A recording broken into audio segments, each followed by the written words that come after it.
O comentarista político, Coronel Gerson Gomes, que mora nos Estados Unidos e faz participações em vários canais aqui no YouTube, como o Braddock Show, o Paulo Figueiredo Show e muitos outros, informou nesta segunda-feira, 17, na sua participação no canal Mundial Telenotícias, que vem bomba por aí e que ainda, nesta semana, muitas revelações relacionadas às eleições de 2022 e outros assuntos serão feitas ao Brasil. Confira e, se gostar, por favor, dê um joinha, comente, compartilhe e inscreva-se no canal se ainda não é inscrito.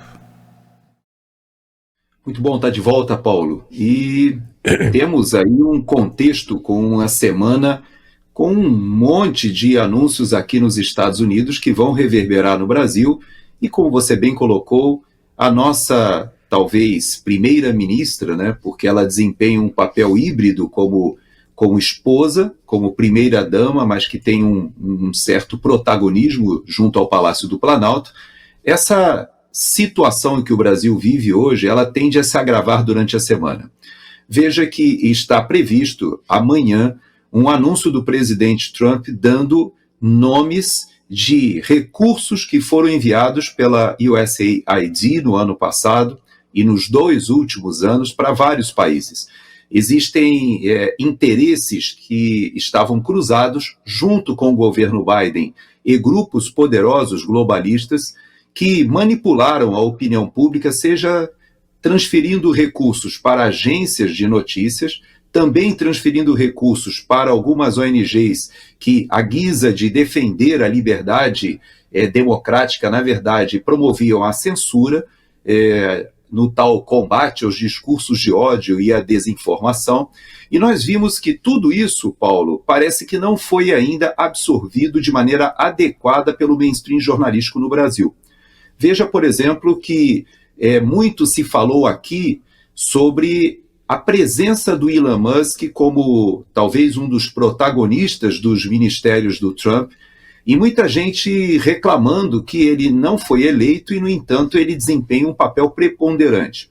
Mas o presidente Trump, ele conseguiu algo que no seu primeiro mandato não foi bem trabalhado, talvez pela inexperiência, ele é um outsider, que foi a questão das nomeações de segundo e terceiro escalão. Poucas pessoas viram isso no Brasil, que houve um desgaste muito grande da imprensa cobrindo as nomeações que foram aprovadas. Para você ter uma ideia, todos aqueles nomes mais difíceis foram aprovados pelo Senado, mas o Trump, ele conseguiu nomear mais de 1.000 pessoas nos segundos e terceiros escalões que agora vão fazer um papel que no seu primeiro mandato não aconteceu, de realmente tocar as suas políticas públicas e operacionalizar aquilo que ele defendeu na campanha. Falta apenas o Keith Patel, que será analisado essa semana, mas tudo que ele vem anunciando para divulgar que reverberará no Brasil, nós teremos a partir de amanhã muitas surpresas, viu, Paulo?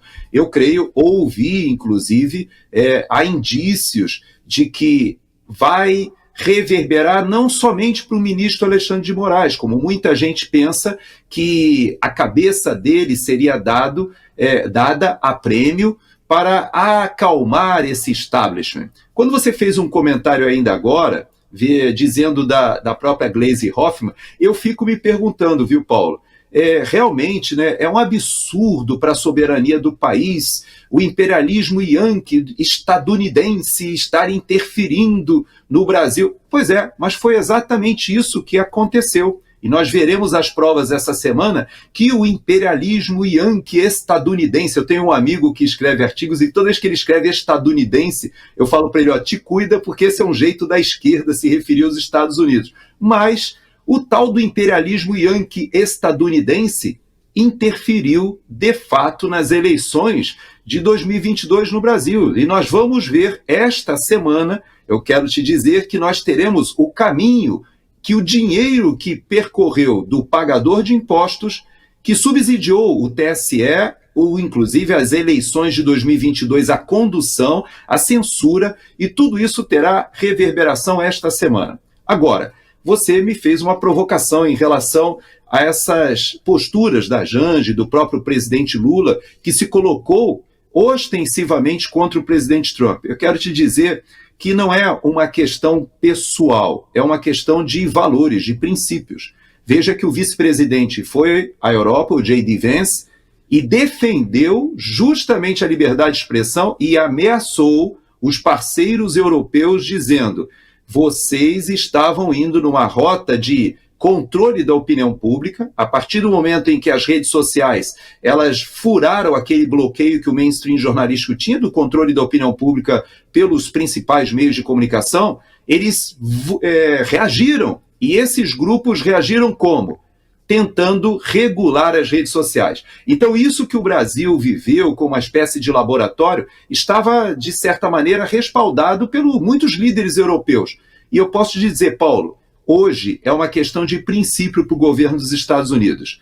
Ele vai apoiar, vai colocar dinheiro aonde houver o respaldo das liberdades de expressão, liberdade religiosa, e nós vamos perceber que o governo do Brasil ele ficará muito pressionado, Paulo, não só por causa desse relatório do Pedro Vaca, que se for inteligente, não vai querer que a sua vaca vá para o brejo. Ele que não é bobo, sabe que os ventos mudaram. E se ele não se cuidar, o próprio emprego que ele tem junto à OEA, que depende 50% do orçamento do governo americano, está sob risco. Então, muita coisa, você tem razão, essa semana serão feitas revelações, e vou te dizer, você que é cidadão americano, você sabe o que foi anunciado hoje de manhã aqui nos Estados Unidos? Que o Elon Musk ele descobriu milhões de pessoas com Social Security ativo, ou seja, recebendo algum tipo de benefício do governo, com mais de 100 anos. Então, o Elon Musk descobriu milhões de pessoas que estão se beneficiando do sistema, usando os seus algoritmos de pesquisa, pessoas até com 140 anos e até mais velhos. Ou seja, ele disse, é óbvio que existe um furo no sistema e o americano está aplaudindo. Você, como um cidadão americano, também aplauda, porque o que ele está fazendo aqui de reforma administrativa está reverberando não só na política interna, mas vai chegar no Brasil, porque esses recursos que foram repassados na época da eleição serão explicitados esta semana, Paulo. Obrigado pela visualização e até o próximo vídeo.